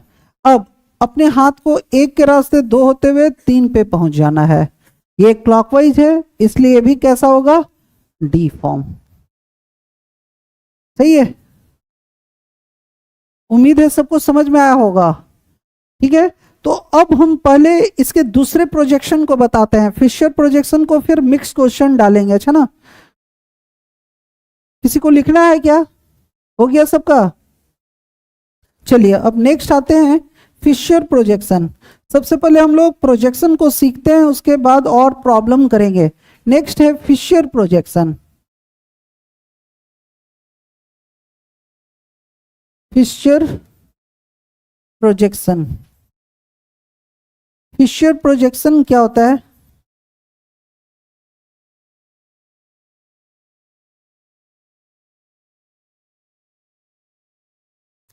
देखिए, फिशर प्रोजेक्शन का इस्तेमाल कब करिएगा? जब कोई कायरल कार्बन हो, एक ऐसा कायरल कार्बन जिससे जितने भी एटम जुड़े हो ना, वो सभी एक ही प्लेन में हो। सबसे पहले तो सभी एक ही प्लेन में हो, सभी एक ही प्लेन में हो। और कैसे हो? वर्टिकल और हॉरिजॉन्टल अरेंजमेंट में हो। जैसे एक यहाँ OH है, एक यहाँ H है, एक यहाँ सपोज कीजिए Cl है और एक यहाँ Br है। ठीक है, अगर कोई कायरल कार्बन अपने सभी एटम को एक ही प्लेन में रखता हो, ठीक है, और कैसे रखता हो, वर्टिकल और हॉरिजॉन्टल अरेंजमेंट में, ठीक है ना। क्योंकि इससे चारों डिफरेंट लोग जुड़े हुए हैं, तो इन सब में सबसे ज्यादा प्रायोरिटी किसकी होगी, ब्रोमीन का, क्योंकि इसका एटॉमिक नंबर 35 होता है। तो प्रायोरिटी चेक करने के पहले फिर से एक बार, फिशर प्रोजेक्शन का मतलब क्या होता है, अगर कोई कायरल कार्बन अपने सभी एटम को एक ही प्लेन में रखता हो और वर्टिकल और हॉरिजॉन्टल अरेंजमेंट में हो, जैसा कि दिख रहा है। अब पिछले बार की तरह ही हम सबसे पहले प्रायोरिटी सेट करेंगे, ठीक है ना। पर फिशर प्रोजेक्शन सबसे लेटेस्ट कॉन्सेप्ट है किसी ऑप्टिकल कंपाउंड का रोटेशन चेक करने का। फ्लाइंग वेज रिप्रेजेंटेशन बहुत आउटडेटेड हो चुका है, अब हम उसका इस्तेमाल ना के बराबर करते हैं। फिशर प्रोजेक्शन से हम किसी भी ऑप्टिकल आइसोमेरिज्म का रोटेशन बहुत इजीली कैलकुलेट कर सकते हैं। इसके लिए 4 शर्तें हैं, ठीक है ना। सबसे पहला कि आप प्रायोरिटी सेट कीजिए, तो ब्रोमीन का एटॉमिक नंबर सबसे ज्यादा है तो 1, ठीक है ना। इसके बाद 2 नंबर पे कौन आएगा, क्लोरीन, क्योंकि इसका 17 होता है, और ऑक्सीजन का कितना आता है 8, तो 3 नंबर पे जाएगा। और हाइड्रोजन कितने नंबर पे है, 4 नंबर पे। फिशर प्रोजेक्शन कहता है कि अगर कोई कंपाउंड कायरल है तो सबसे पहले उससे जुड़े सभी एटम और ग्रुप ऑफ एटम की प्रायोरिटी सेट करो। प्रायोरिटी जब हो जाए तो आपको इस बात का ख्याल रखना है कि जिसकी प्रायोरिटी सबसे कम हो वो वर्टिकल लाइन के बॉटम पे हो, जैसा कि इस केस में है, ठीक है ना। अगर इस केस में जिसकी प्रायोरिटी सबसे नीचे है, सबसे कम है, वो वर्टिकल लाइन के बॉटम पे है, तो कोई दिक्कत ही नहीं है, ठीक है ना। अगर प्रायोरिटी निकालने के बाद एक चीज चेक करना है कि जिसकी प्रायोरिटी सबसे कम है वो वर्टिकल लाइन के बॉटम पे है क्या, अगर है तो बहुत अच्छी बात है, ठीक है ना। इसके बाद आपको केवल पिछले बार की तरह 1 के रास्ते 2 पे होते हुए 3 पे जाना है। अगर ये क्लॉकवाइज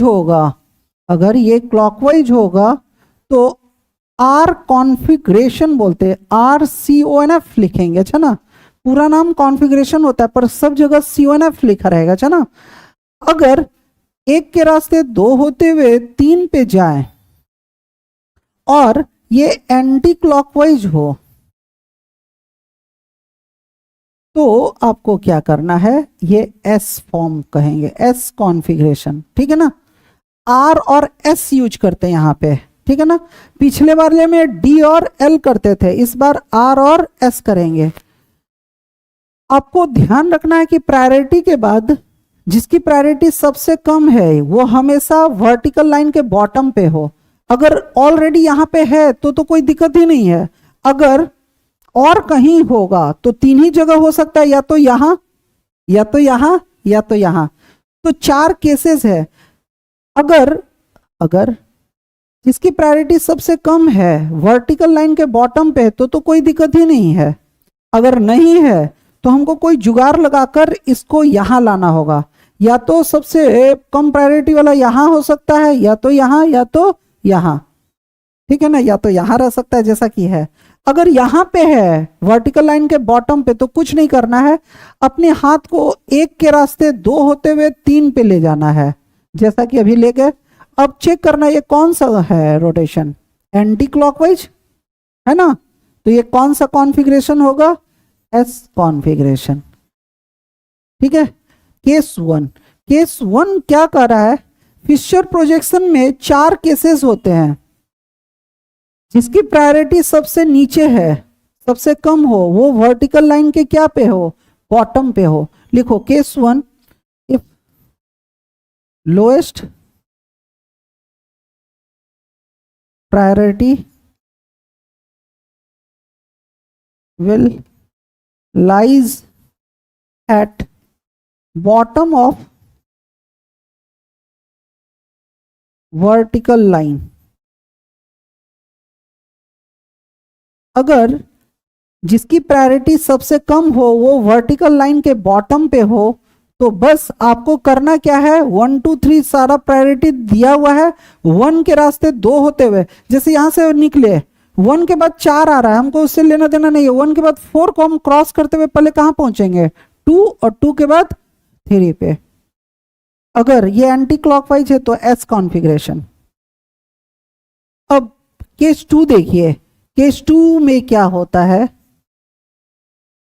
केस 2 क्या कर रहा है, इधर सब कोई सपोज कीजिए एक कायरल कार्बन है, ठीक है ना, और इससे 4 डिफरेंट लोग जुड़े हुए हैं।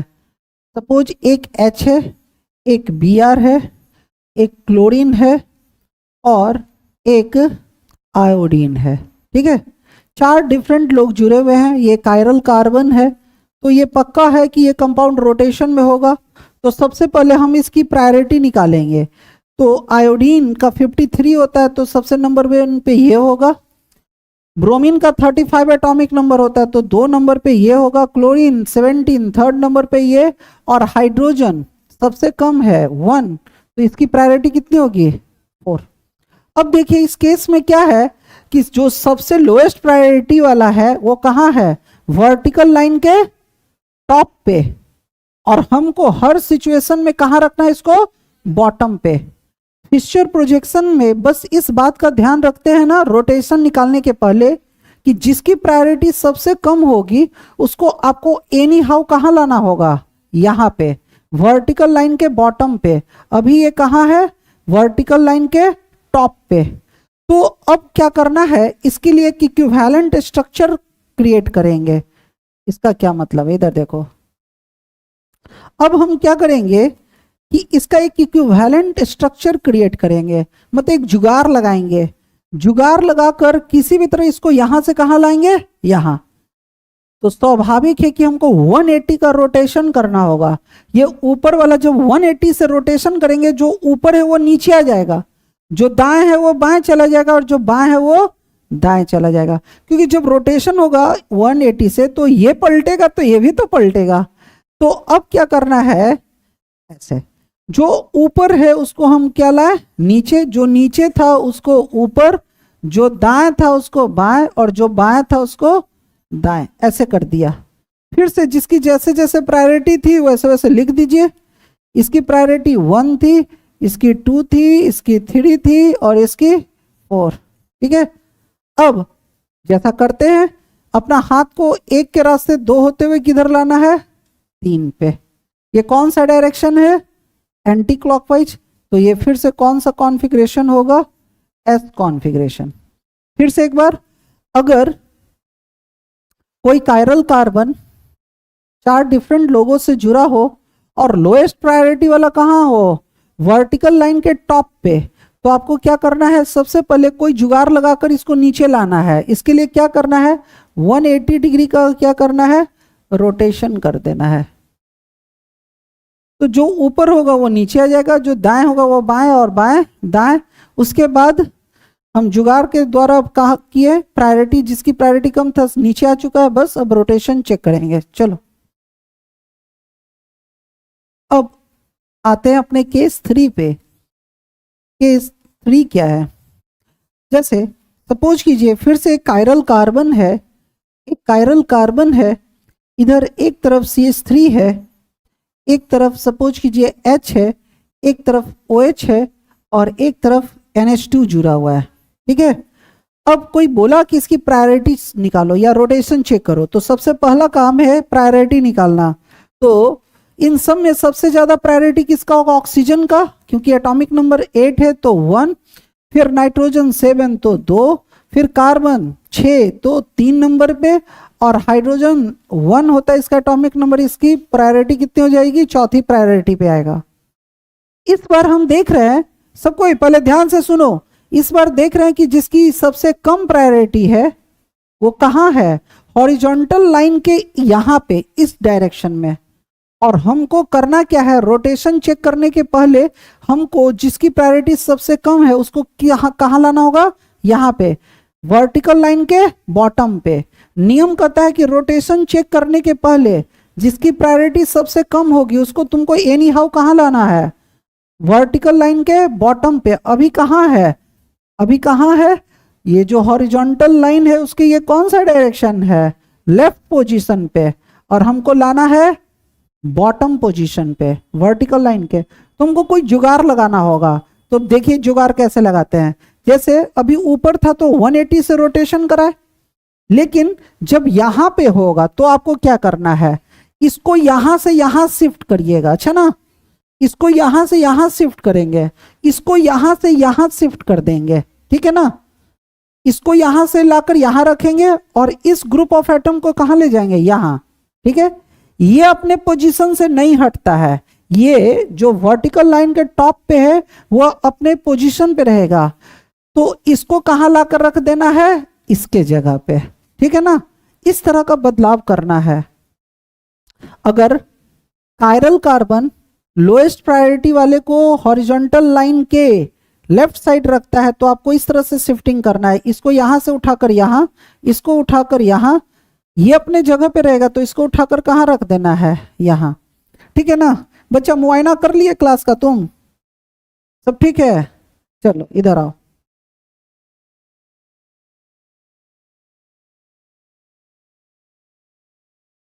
सब पंखा उंखा का स्पीड सही चल रहा है ना, क्या देख रहे थे, सब ठीक है, क्लास की स्थिति ठीक है, तो पढ़ाई पे ध्यान दो।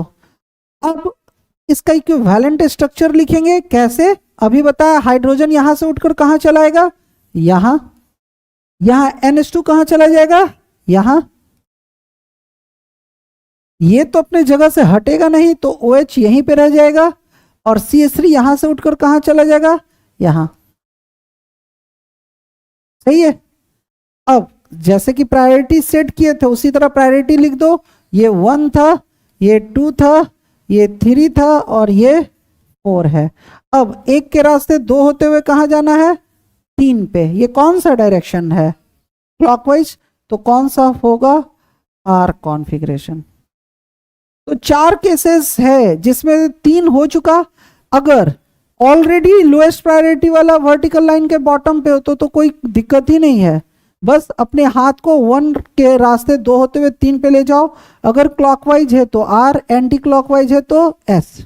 दूसरा केस, अगर जिसकी प्रायोरिटी सबसे कम है वो वर्टिकल लाइन के बॉटम पे है तो 180 से रोटेट करो, जो ऊपर है नीचे आ जाएगा, नीचे ऊपर, दाएं बाएं बाएं दाएं। केस 3, जब लोएस्ट प्रायोरिटी वाला कहां हो, लेफ्ट साइड में हॉरिजॉन्टल लाइन के, तो इसको यहां लाना है, ये यहां, ये अपने जगह पे रहेगा, इसको उठाकर यहां ला देना है, फिर रोटेशन चेक करना है, ठीक है। अगला केस है केस 4। केस 4 क्या है कि अगर कोई कायरल कार्बन हो, जैसे इस केस में कोई कायरल कार्बन है, सपोज कीजिए यहाँ पे OH है, यहाँ NH2 है, सॉरी यहाँ पे H है, यहाँ OH है और यहाँ पे CH3 है, ठीक है ना। ये कार्बन 4 डिफरेंट लोगों से जुड़ा हुआ है तो ये कायरल कार्बन है, ये पक्का रोटेशन कर रहा होगा। फिर से हम इसकी प्रायोरिटी सेट करेंगे। प्रायोरिटी में सबसे पहले कौन आएगा, ऑक्सीजन तो 1, फिर नाइट्रोजन तो 2, कार्बन 3 नंबर पे आएगा और हाइड्रोजन कितने पे आएगा, 4। प्रायोरिटी हम कैसे निकालते हैं, फर्स्ट एटम के एटॉमिक नंबर के आधार पे, जिसका एटॉमिक नंबर ज्यादा तो उसकी प्रायोरिटी ज्यादा। सबसे पहले ऑक्सीजन है तो 8, यहाँ कौन है, नाइट्रोजन तो 7, कार्बन है तो 6 और हाइड्रोजन है तो 1। अब देख रहे हैं कि जिसकी प्रायोरिटी सबसे कम है वो हॉरिजॉन्टल लाइन के राइट साइड में है, और हमको फिर से जुगाड़ लगाकर कहाँ रखना है इसको, यहाँ। रोटेशन चेक करने के पहले जिसकी प्रायोरिटी सबसे कम होगी उसको एनी हाउ हमको कहाँ रखना है, वर्टिकल लाइन के बॉटम पे। तो फिर उसी तरह इसको यहां शिफ्ट करेंगे, ठीक है ना। तो ये कहाँ जाएगा, यहां, ये अपने जगह से हटेगा नहीं तो इसको कहाँ लाकर फिट कर देंगे, यहां। सबको समझ में आ गया। और फिर रोटेशन चेक करेंगे, बहुत ईजी है। चलो फिर से कार्बन, हाइड्रोजन यहां आ गया, OH कहाँ चला गया, यहां पे, ये अपने जगह से हटेगा नहीं, और CH3 कहाँ उठकर आ जाएगा, यहाँ पे। अब जैसे जैसे प्रायोरिटी था वो लिख दिए, 1 2 3 4। अब एक के रास्ते 2 होते हुए हमको कहाँ जाना है, 3 पे। ये कौन सा डायरेक्शन है? क्लॉकवाइज, तो आर कॉन्फ़िगरेशन। उम्मीद है सबको समझ में आया होगा। बस सारे रूल्स खत्म। अब आप आज़ाद हैं किसी भी कंपाउंड का, किस तरह के कंपाउंड का? जो ऑप्टिकली एक्टिव है, जिसके पास कायरल कार्बन है, अगर वो फ्लाइंग वेज में हो तो आपको अभी सिखाया कैसे कैलकुलेट करते हैं रोटेशन, और फिशर प्रोजेक्शन में हो तो कैसे। अब मिक्स्ड क्वेश्चन की बारी है। अब आप पहले लिखिए, उसके बाद प्रॉब्लम करवाते हैं आपको। अब हम लोग प्रॉब्लम करते हैं। आपको कोशिश करना है कि तेजी से अटेम्प्ट करिए और प्रॉब्लम सॉल्व कर कर दिखाइए। Assign configuration configuration of following compounds.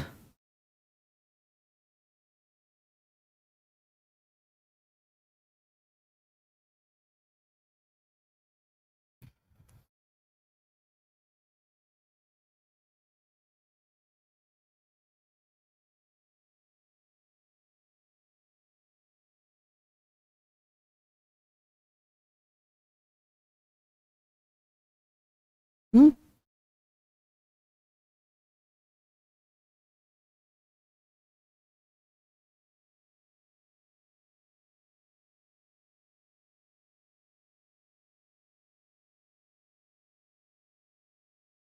चलिए इन दोनों का रोटेशन चेक कर कर बताइए। चलिए चेक करते हैं। सबका आंसर, इसका आंसर बताइए कौन सा होगा? एस कॉन्फ़िगरेशन, और इसका एस कॉन्फ़िगरेशन। चलिए चेक करते हैं। सबसे पहले इन सब की प्रायोरिटी सेट करेंगे तो क्लोरीन की सबसे ज्यादा होगी। क्लोरीन की प्रायोरिटी सबसे ज्यादा, क्योंकि एटॉमिक नंबर इसका कितना है? 17। तो 1 नंबर पे ये, 2 नंबर पे कौन आएगा? इसके पास 2 कार्बन है, इसके पास एक ही कार्बन है, तो 2 पे ये, 3 पे ये, और 4 पे ये। ठीक है। अब लोएस्ट प्रायोरिटी वाला कहाँ है? हॉरिजॉन्टल लाइन के राइट साइड पे, लेफ्ट साइड पे। हमको कहाँ लाना होगा? बॉटम पे, यहाँ पे। तो इसको यहाँ पे ले जाएंगे, इसको यहाँ पे।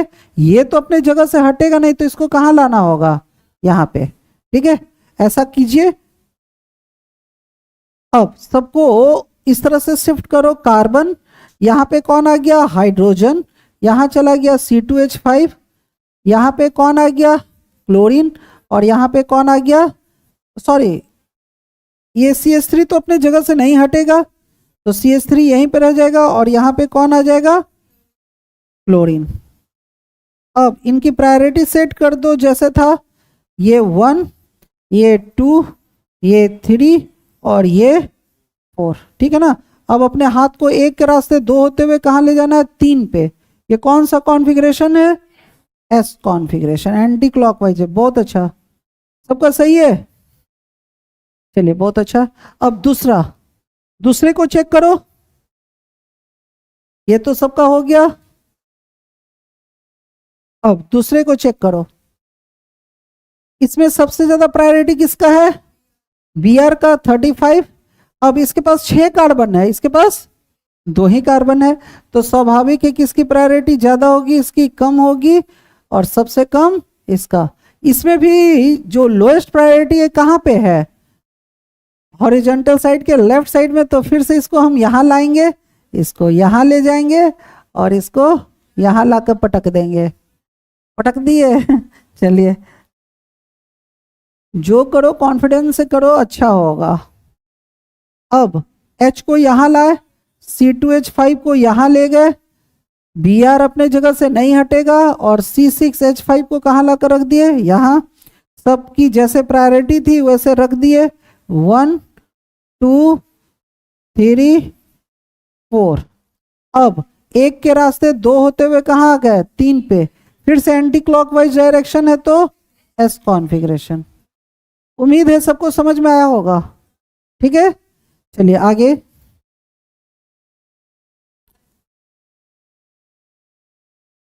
इसको चेक कीजिए जल्दी सा।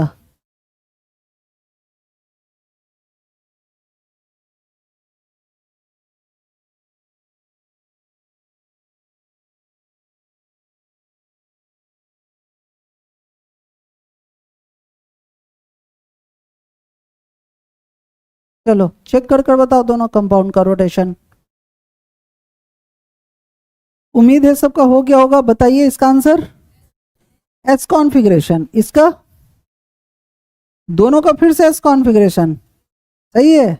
तुम लोग का क्या आया? तो अभी बोला कि सबका एस कॉन्फ़िगरेशन है।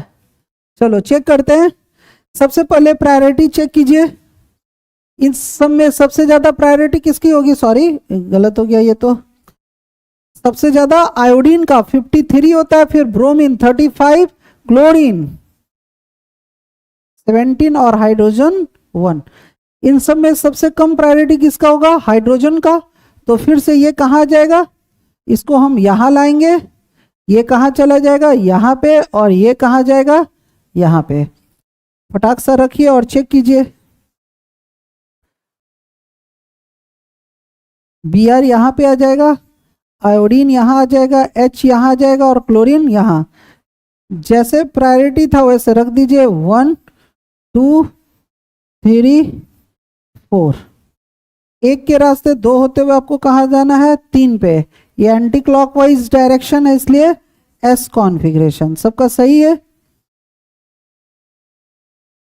अब नेक्स्ट इसकी प्रायोरिटी सेट करते हैं।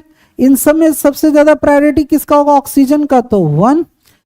इसमें भी पहला कार्बन, इसमें भी पहला कार्बन, लेकिन इसमें एक ऑक्सीजन है, इसमें केवल हाइड्रोजन है। तो इन दोनों में ज्यादा प्रायोरिटी इसका होगा, इसका कम होगा और इसका सबसे कम होगा। अब सबसे लोएस्ट प्रायोरिटी वाला कहाँ है? टॉप पे। तो हमको क्या करना होगा? 180 का रोटेशन करना होगा। तो कर दीजिए। H कहाँ अब आ जाएगा? नीचे। CH3 ऊपर, CHO बाएं से दाएं और OH दाएं से बाएं। ठीक है। अब फिर से जैसे प्रायोरिटी था वैसे रख दीजिए। ये 1 पे है, ये 2 पे है, ये 3 पे है और ये 4 पे। अब अपने हाथ को एक के रास्ते दो होते हुए कहाँ ले जाएंगे? 3 पे। तो ये है आर कॉन्फ़िगरेशन। यानी अभी जो आप लोग आंसर बता रहे थे एस बहुत का गलत हुआ है, साक्षी का सही हुआ है। ये आर कॉन्फ़िगरेशन बोली थी। और बाकी क्या मुंह में गोलगप्पा रखे हुए हैं? क्या है? तो मोमो। ठीक है, सब सोच लिया, इज्जत लेना है ना। आंसर दम जल्दी जल्दी करना है और गलती की तो संभावना ही नहीं। इतना आराम से आपको पढ़ाया है। चलो नेक्स्ट।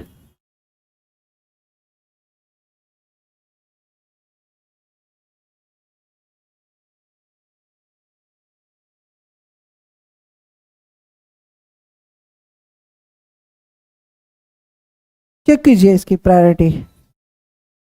आंसर बताइए। R configuration. चलिए चेक करते हैं। इन सब में सबसे ज्यादा प्रायोरिटी किसका होगा? इसके पास 6 कार्बन है इसलिए इसकी होगी। इसमें अभी 2 ही है। और ये भी बताए थे अगर कोई डबल बॉन्ड रखता है तो उतना इक्विवेलेंट स्ट्रक्चर लिख सकते हैं। तो अभी ऑलरेडी सबसे ज्यादा ये है तो हमको कुछ और चेक करने की जरूरत नहीं है। 2 पे ये, 3 पे ये, इसके पास एक ही कार्बन है, इसके पास तो हाइड्रोजन है। अब जिसकी प्रायोरिटी सबसे कम है वो यहाँ पे है, तो हमको यहाँ लाना होगा, इसको यहाँ ले जाना होगा और ये यहाँ चलाएगा। जल्दी सा क्या करना है? H यहाँ आ जाएगा, C6H5 यहाँ आ जाएगा, CH डबल बॉन्ड CH2 यहाँ आ जाएगा और CH3 अपने जगह पे। फिर जैसे जैसे प्रायोरिटी था वो कर देंगे 1 2 3 4। अब एक के रास्ते दो होते हुए 3 पे। ये कौन सा कॉन्फ़िगरेशन है? आर, क्योंकि क्लॉकवाइज डायरेक्शन है। चलिए सबका सही हुआ इस बार।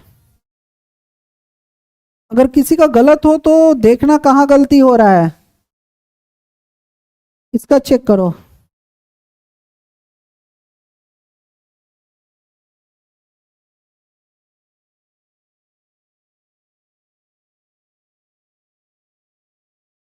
चेक कर कर बताइए, अपना अपना आंसर बताइए।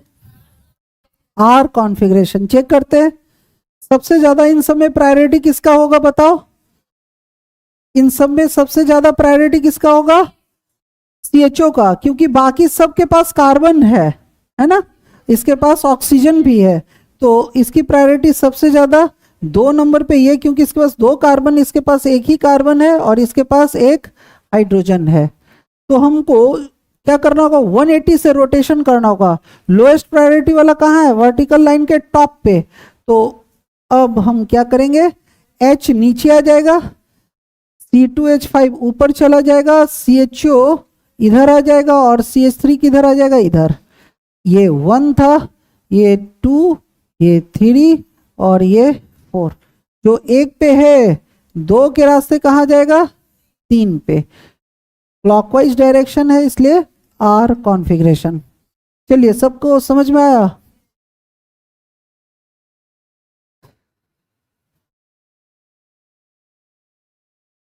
सबको समझ में आ गया होगा, उम्मीद है।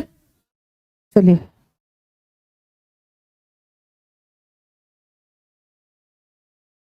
नेक्स्ट क्वेश्चन कीजिए।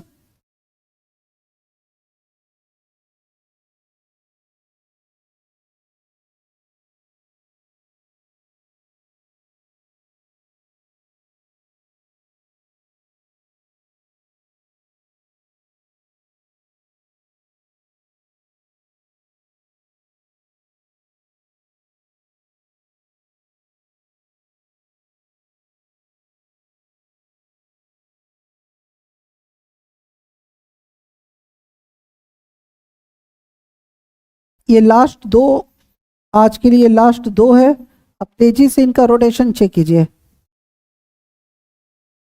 चलिए, आंसर बताइए। ये R कॉन्फ़िगरेशन है और ये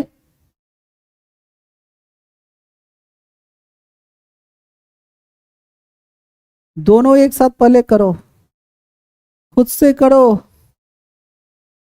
चलिए चेक करते हैं। सबसे पहले प्रायोरिटी दीजिए। सबसे ज्यादा इसके प्रायोरिटी में कौन आएगा? नाइट्रोजन 1 नंबर पे। अब इसमें भी फर्स्ट कार्बन, इसमें भी फर्स्ट कार्बन, तो डिसाइड नहीं हुआ। इसमें अगला क्लोरीन है, इसमें हाइड्रोजन ही है, तो 2 पे ये, 3 पे ये और 4 पे ये। अब जो लोएस्ट प्रायोरिटी वाला है वो कहाँ है? टॉप पे, तो इसको नीचे लाना पड़ेगा।